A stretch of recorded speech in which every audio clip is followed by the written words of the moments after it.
Loy. Graff. Harris here. Are there any corrections to the minutes for the February 21st meeting or the February 25th meeting? Move approval. All right. Second. All those in favor? Aye. Motion passes.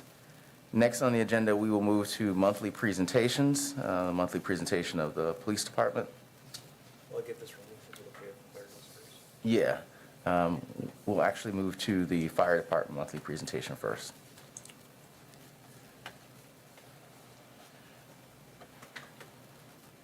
Good morning. Morning. Morning. A few things to note on our monthly report. I take you all have the monthly report and got a copy of that. Pretty historic February for us. We held our first annual, at least in modern history, banquet for the department, totally planned by the firefighters and our peer focus group with internal. And that group, when they designed that, was all about recruitment and retention and trying to show appreciation for each other in our department. We had the community members surround us with support. They raised quite a bit of funds, and it was actually completely paid for by community funds, and we want to thank the community. We have a very supportive community of our department, and it showed that night as our firefighters and their spouses got to enjoy a catered dinner in the beautiful Grand Theater and celebrate what they do collectively for this community every year. It was a fantastic event. I was honored to be the MC for the night. We had Mayor Rosenberg be our keynote speaker. She did an outstanding job that night. Thank you, Mayor, and appreciate this community support. Other than that, kind of a lot going on in our department. Was there any specific questions about our monthly report? All right. In lieu of a long agenda that we've got today, then I'll step aside unless there's something specific. Can you just comment on where you think the countywide EMS study is going to go? You know, that's interesting to me that we discussed that at the recent mutual aid box alarm system meeting that we had, MABUS 130, our Marathon County meeting, and all of us inside that meeting were unaware that this was occurring. I'd be very interested to see where that goes. Making predictions about where it goes, I don't know. Right now, EMS and fire in Wisconsin is struggling. The Wisconsin for Policy Forum did a study last year, and they published that study in September, and it really highlighted the difficulties in recruitment and retention across the board and how EMS services, especially in rural regions, are getting harder and harder to staff those rigs. There's portions of Wisconsin that you may wait close to an hour for an ambulance and you don't know where it's coming from. There's volunteer departments that can't put their EMTs or paramedics into the seats of the ambulances, and so it's very concerning the direction. I applaud for the county to be forward leaning into it. I'm fairly unaware of what they're specifically studying and looking at, but maybe I can find a way to be a part of that. So we'll be interested to see where it's going. If you're interested, I'll forward that Wisconsin Policy Forum study. The only thing I didn't like about that study is that they focused on a couple of regions in Wisconsin that are private ambulance based. And so they looked at the Appleton region and they looked at the La Crosse region, and both those as far as comparative departments to this city or comparative cities to this cities have private ambulance services, not fire-based EMS. They did look a lot at the southeast Wisconsin. They really didn't look at anything northern Wisconsin. So there could be some unique, variables that we experience here, and especially north of us. We're already, as a department, forward-leaning and cooperatively working with surrounding townships. We service several of the townships, mostly to the northern part of the city for EMS. And we're open to expansion of that. But of course, when you talk about expansion of EMS systems, there's also then a great cost to that, and that's typically where the trouble lies. So that's my comment on it. Anything else? All right, thank you. Thank you. Gratitude from the commission. All right. Next up, Chief Bliven will give the monthly presentation for the police department. Good morning. Morning. I think I've got the WebEx working now, so hopefully anybody that needs to dial in can dial into the WebEx. In lieu of a monthly update, I'll just give an update on the investigation that we were directed to find another agency to investigate by the Police and Fire Commission last month. Sorry, let me just grab my notes here quick. After that meeting, the first call that I made was to DCI, the Division of Criminal Investigation. The intention was to ask the state to do the investigation as directed by the Police and Fire Commission. I explained the substance of the complaint, and they declined to investigate. Usually what they will do is investigate things like officer-involved shootings, officer-involved deaths, and not a complaint of this nature. But I wanted to call them to see if they would have the capacity and willingness to do that investigation, but they did not, so they declined. The next call I made was to the Marathon County Sheriff's Office. As our local partner, I thought that was a good next step to see if they would be interested and willing to investigate. We did talk, I talked to Chief Deputy Chad Billab. We talked about the potential conflict because one of the officers that is named in this complaint is now an employee of the Marathon County Sheriff's Office. And so after I had that conversation, I called Attorney Sam Hall just to see what his opinion would be in regards to them, in regards to the Marathon County Sheriff's Office doing that investigation. He advised it would be best to find a different agency to do that investigation. So that was another roadblock. So I decided not to use the sheriff's office as an investigating agency. So then the challenge became finding an agency who would have enough staffing that would be large enough to be able to do a review and investigation of this magnitude, because there is a lot of video and reports to go through. And so I reached out to an agency in the Fox Valley. Talked to the chief there. The chief there was willing to take on that investigation, and so I delivered all of the investigative files, medical records, and the complaint itself to that department, and I did that. That would have been a few weeks ago, and so I got an update from that chief last week.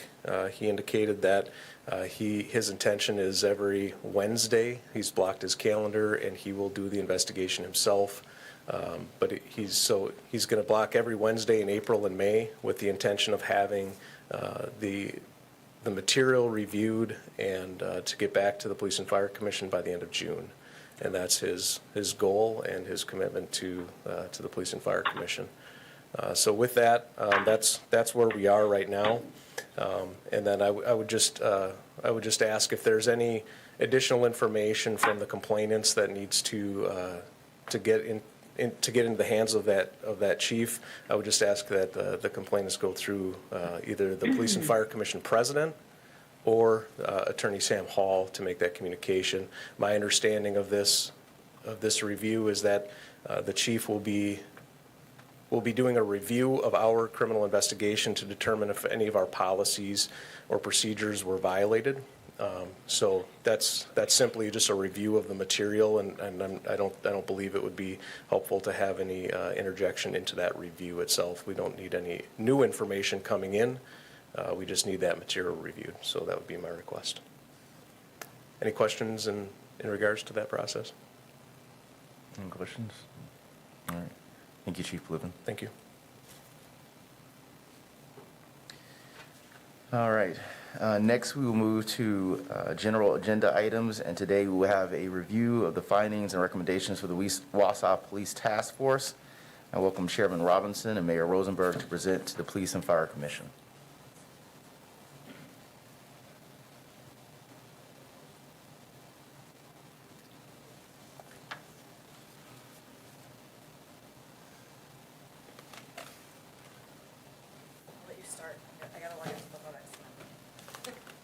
All right, will you be sharing the? All right. Good morning. Morning. For some of you, this will not be new. We have two members of our task force that are also members of the Police and Fire Commission, and Chairperson Harris and Commissioner Loy, and we thank them for their involvement. We're at the point of providing the community and the Police and Fire Commission with our initial recommendations and findings from our study that began in the fall of 2019 And we had 23, 24 meetings with a meeting tonight over that period of time to look at a number of factors, including we were tasked with assessing and analyzing the current policing practices, including the implications in the policies and practices have on the city, its members and resources, investigating social needs, including mental health problems, homelessness, and trauma, bringing people in contact with law enforcement, analyzing the screening, selection, hiring, and disciplinary processes, and develop recommendations for this group. Examining systemic racism and ways to impact on the delivery, including policing in the city. Suggest additional research, data, and analysis to be undertaken. Evaluate the role of citizen oversight. Provide and present policing and human service policy recommendations to the council and the department. Participate in community engagement activities. Conduct public hearing on our recommendations, which we'll be doing later this, hopefully this month or next, probably next month. Facilitate communications between the task force and local units of government. The committee's work should protect the public health, safety, and welfare and promote the public interest consistent with the municipal code. And we are charged with recommending priorities and developing a plan of action. So I'm pleased on behalf of the members to come before you today to share with us what we have found. I'm saying preliminary, but I think they're pretty much final recommendations. We want to take the input that we received from this group, the city council, and the public, and develop that final plan of action and go forward. So is this being shared? And I apologize, just on the video, there's like a pop-up, so. It's on that computer. Oh. Thank you. Proceed, sorry. All right, we'd like to start out by acknowledging the fact that, there's a tremendous amount of pressure on police officers in general, both in this community and throughout the country, in light of the challenges that have arisen out of the George Floyd and other incidents, and it puts pressure on them. But we'd like to just point out that we have had a very positive working relationship with the members of the Wausau Police Department, its management, and its employees in cooperating with us and providing us with background information. The Chief Livin and Deputy Chief Barnes and Ben Graham and others have been very willing to share their knowledge and expertise and information. And there's a section in here acknowledging that contribution. But we went into this with open eyes and wanting to learn about the culture of the police department. And I think that I'd like to just acknowledge that my respect for the police department has grown through this process. The professionalism, the commitment to character, the commitment to quality of service is demonstrated on a daily basis, and how they go about recruiting, who they recruit, how they train them, and how they reinforce that training on an ongoing basis. And I'm very proud to find, I think generally to the person on our task force, there was a very good feeling about the quality of our police department and their ability to meet the needs of this community. And we'd like to acknowledge that going in. And I'd also like to acknowledge the members of the task force. In addition to Chair Harris and Commissioner Loy, we had Michael Kemp North, Kaylee McCauley, Sarah Schneck, and Pat Peckham, and myself, and those people put in considerable time over the last few months in doing it. I'd like to just turn it over to the mayor to give some of the background that led to the creation of the task force. Sure. Is this mic work? Okay, good. I can hear myself. So I'm going backwards now. So what we wanted to do is we were hearing a lot from the public and internally and from other organizations. After Wausau had the largest political demonstration of our lifetime, what do our policies look like here? What are we doing? How are we ensuring the safety and well-being of our community? So that's what this was about. We wanted to be responsive, but we didn't want to be reactive in the way that some communities were, and you could see some of that backlash, and it's still happening to this day. So what we really wanted to do was deliberative inquiry. We wanted to make sure we understood it, and we also wanted to add to the vision of excellence that the Wausau Police Department already promotes. So their goal is to be regarded as the standard of excellence in policing, and we know that we can only get there by working at it every single day. So this is part of that process. You heard a little bit about the background. We had lots of meetings. There's still some things probably that I need to add to these meetings. You know, since you're on the Police and Fire Commission, that there is already a role for citizen oversight, but we want to make sure that everybody knows that. So we have our Police and Fire Commission. You know that your role is a civilian board appointed by the mayor and approved by the council, but you work independently of those branches. And then we also have the Public Health and Safety Committee, and it's the standing committee that recommends policies for administration of police and fire department, along with the police and the fire chief. And then obviously I'm in the mix too. I'm kind of day-to-day oversight. So again, what we wanted to do, we wanted a deep dive into the department's current policies and practices. And we wanted to do that because we wanted to make sure we're meeting our community's needs and expectations and assumptions, or at least addressing those assumptions if maybe they're not quite there. And then, you know, we also wanted to look at what are we missing. We know that there's a certain sect of our community that we could address more. We want to make sure that we can assess that need. We can look at what we have as far as resources to address those. Chair Robinson went through the task force duties and responsibilities already, so I'm going to just kind of breeze over that one. There are your faces. Here are our meetings.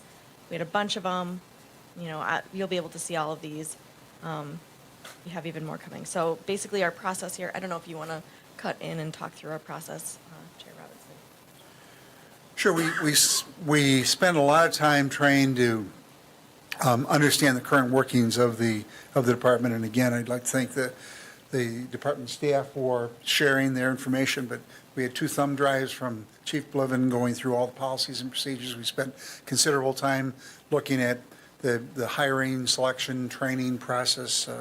We looked at use of force reports, other information that was shared, officer-involved shootings, and, you know, other things. We had, 23, and if we properly noticed, the 24th meeting tonight.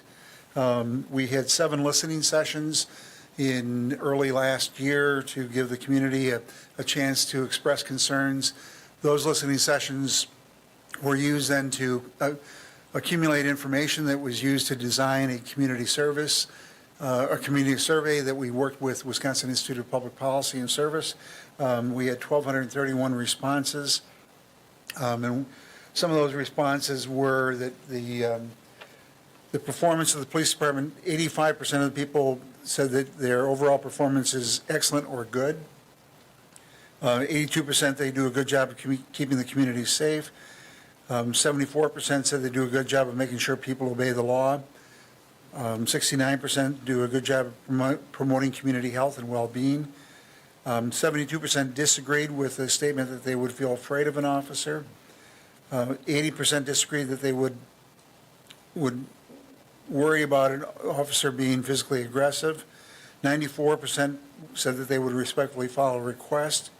80% thought that they would be treated fairly. 79% were comfortable asking officers for an explanation, and 81% felt that they would be treated with dignity and respect.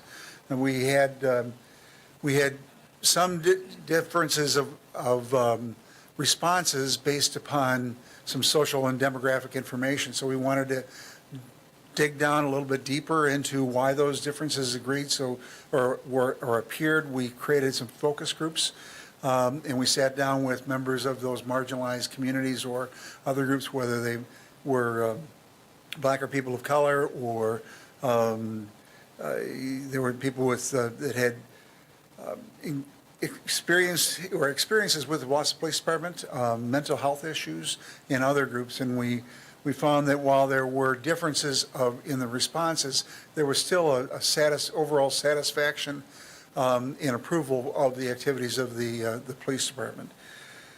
From those listening sessions, surveys, and focus groups, we then began to look at what sort of recommendations. Some of those recommendations were also driven by some of the speakers that we had. We had Jim Palmer from Wisconsin Professional Police Association address our group. We spent some time looking at the President's Commission on Policing in the 21st Century that was appointed by President Obama in 2015. We looked at the Assembly Speakers Task Force on Racial Disparities, Subcommittee on Law Enforcement Policies and Standards, and we encouraged our members to do ride-alongs with officers to get a better understanding of what they go through. And, you know, I participated in those, two of those ride-alongs, and within the first half hour, in both cases, we were dealing with mental health or related issues that the officers are faced with on a daily basis. From then, we have developed a series of recommendations that are in the report, and they are broken down into mental health, officer wellness and training, cultural competencies, and community engagement. And we're sharing those with you today, and that's what we'll be taking out to the community. And our top recommendation was to expand the Crisis Assessment Response Team, the CART. We wanted to change the homeless outreach services, maintain them in the police department, but rather transition the work to a social worker. We wanted to request North Central Healthcare continue to pursue strategies for community-based case management services. One of the frustrating things we found is that there are people that continually go through cycles. They're in the community, they're arrested, they're placed into treatment, they go back into the community, they're arrested, and they wind up incarcerated. And we want to try to break that cycle, and one of the ways you do that is through aggressive case management. We wanted to request that the legislature clarify and address law enforcement's role in the civil commitment processes under 5115 and crisis services.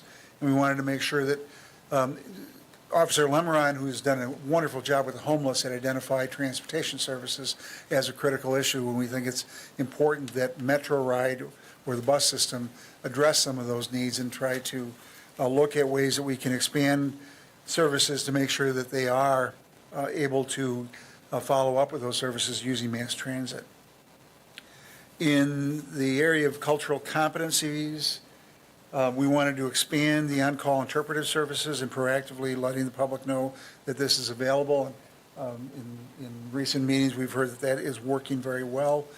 We also want to make sure that the officers learn basic phrases in various languages.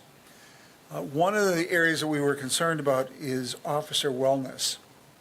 Not only is there tremendous pressure on the officers because of the microscope that they live under, that translates into pressures on them and their families. We want to make sure that the Employee Assistance Program has adequately trained mental health support staff that understand law enforcement and can address those needs directly.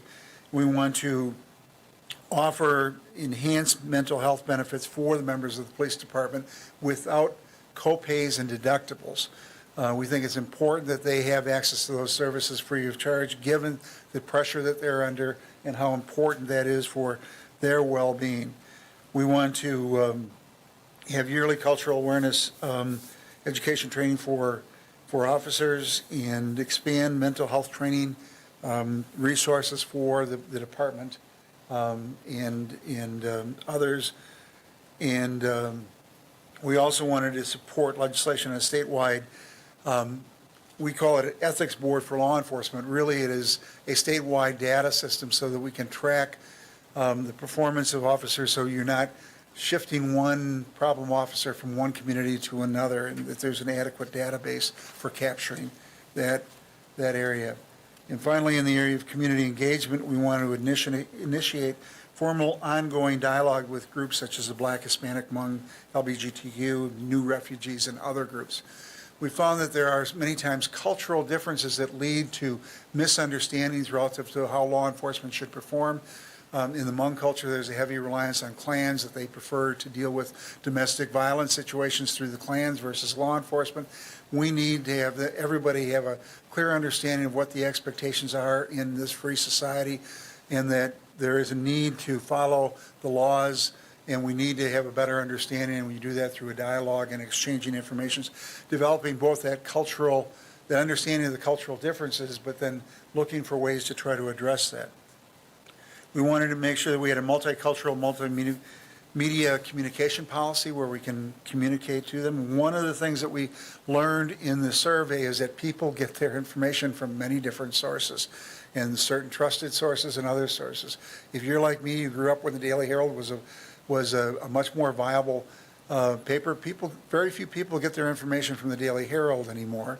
They look then to other sources, including TV, radio, social media, other sources. We need to understand that, and in communicating with the public, it is critical that we adopt a multifaceted approach in how we communicate with the public.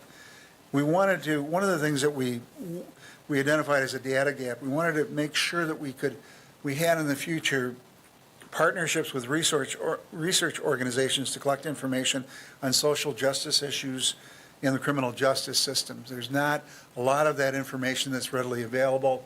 I think it's an emerging area. I think that there is value in continuing dialogue with Wisconsin Professional Police Association, as well as other groups, to learn where that data is going. I know that Davis Rundy from the DA's office is working with the University of Wisconsin through the University program to get a better understanding. Northwestern University has done some studies, but we need to make sure that we track that data so we have a better understanding of what we want. And we wanted to conduct a public service campaign about interacting with law enforcement to assure positive outcomes. We understand the roles and responsibilities of the police department, but there are also roles and responsibilities of the general public when it comes to interacting with the police department. We want to make sure that there's a better understanding of that. And finally, we wanted to make sure that the community survey is done on a regular basis, similar to what the Professional Police Association does with an annual or biennial survey. We're recommending that the survey that we conducted through WIPS be continued on a regular basis. So those were our recommendations. Again, the number one was the CART expansion, taking the crisis assessment response team and expanding it from the current basically 5 days a week during normal business hours into a service that's available 7 days a week until 11 o'clock at night, dealing with some of those, and the homelessness and having that person engaged. But then the officer wellness and other training are critical to us. I'm not going to spend a lot of time on those. We will be finalizing our action steps after we receive the comments from the public. We have provided this information and shared it with the representatives of the police department. We received some feedback, and one of the driving points that they made is that this task force was created to look at the issue of systemic racism, and we didn't really address that in our report. So we're going to have a meeting of our task force to address that specific issue. There were a number of other concerns that were raised, and just clarifying language that we would like to address before we take this to the full council. And at the end of that process, we will again sit down and reevaluate it. But we'll meet with you today, the Public Health and Safety Committee, present it to the City Council, then we'll have a public hearing and receive the community's feedback. From that, we will develop our final recommendations and plan of action to take it out to the public. But what we found was that there is a strong culture built on character, and character and quality matter. Professionalism starts at the top and carries throughout the organization. The police department supports the community, and based upon the survey results, the community supports the police department.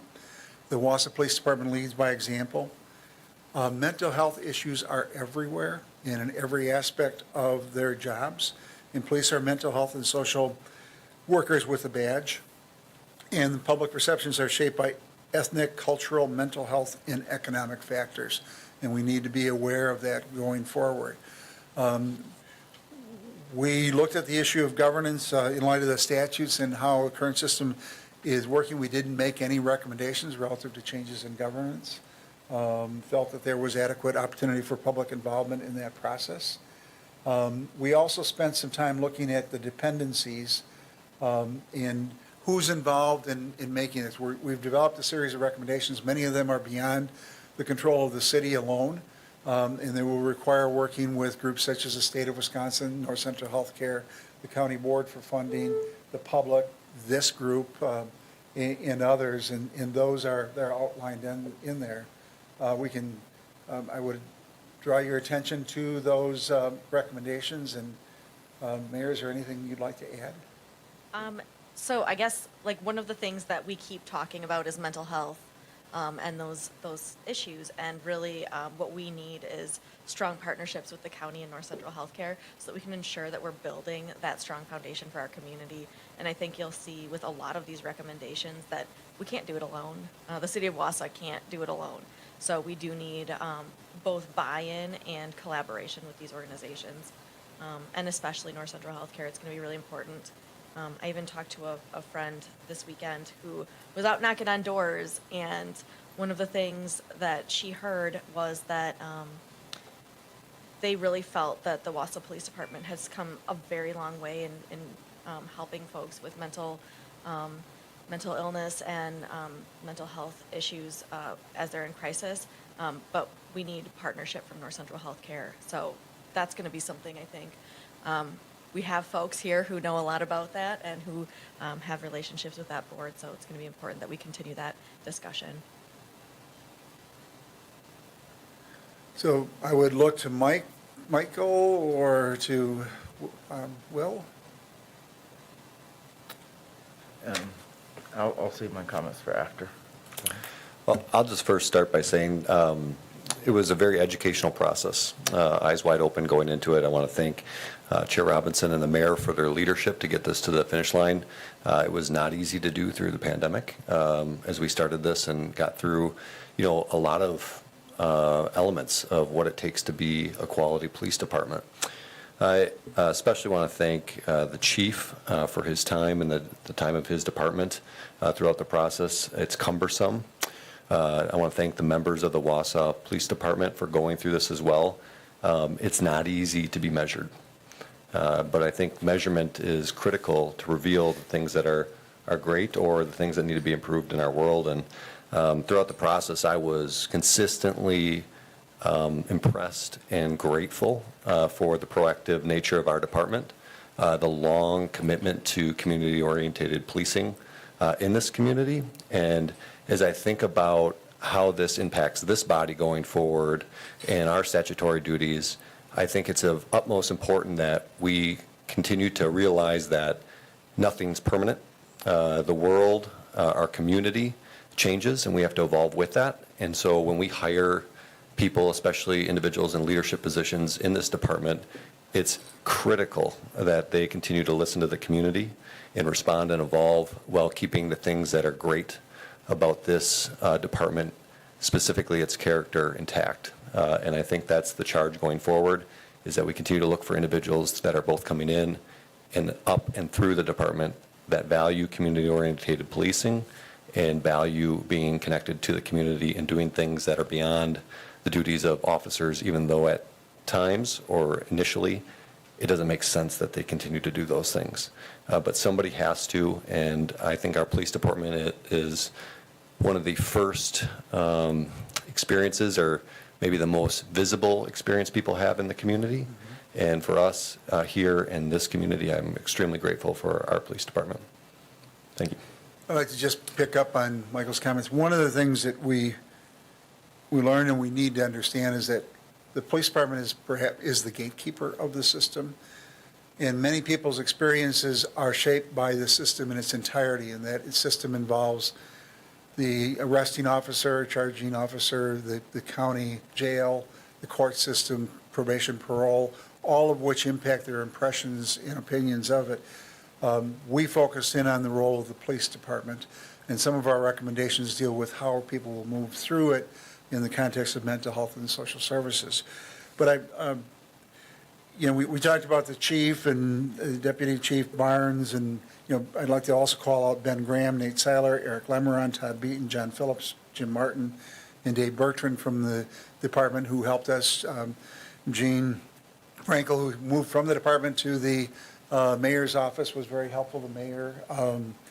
We also had Chad Billup, from the sheriff's department, the deputy sheriff, Lori Yari from the administrator's office, Michael Loy in his capacity at that time at North Central Healthcare, Jim Palmer from the Professional Police Association, Teresa Whetstone from the DA's office, Kyle Mayo from the DA's office, Ruth Heinzel, who works in the DA's office in the WHIP staff, Eric Giordano, Ruth Kanji, Sharon Belton, and April Busky Rechik involved in our survey, interviewing and other data. So it was really a group effort. We had tremendous input from all of the individuals named, and I think it led to hopefully a good product at the end of the day.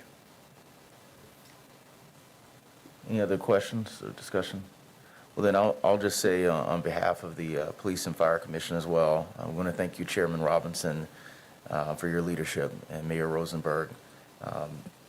And I also want to thank the members of the Wausau Police Task Force. I want to thank WHIPs, and especially Chief Bliven and the Police Department. As has been said, it's one of those things, in terms of looking at, the operations and the policies, and know that study created an even more intense spotlight on the police department. But I am pleased and happy at the participation. Police Chief Bliven always talks about he hires for character. I think that was shown throughout this process.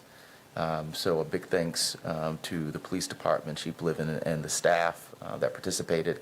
I also want to thank as well, though, all those in our community that participated during this study from many different groups. We couldn't have done this without getting the feedback, and we know that took time out of your daily lives to participate so that we could have the information we need to make our community better, and to provide our police with the information they need to move forward.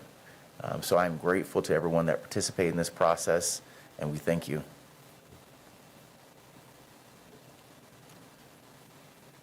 Thank you.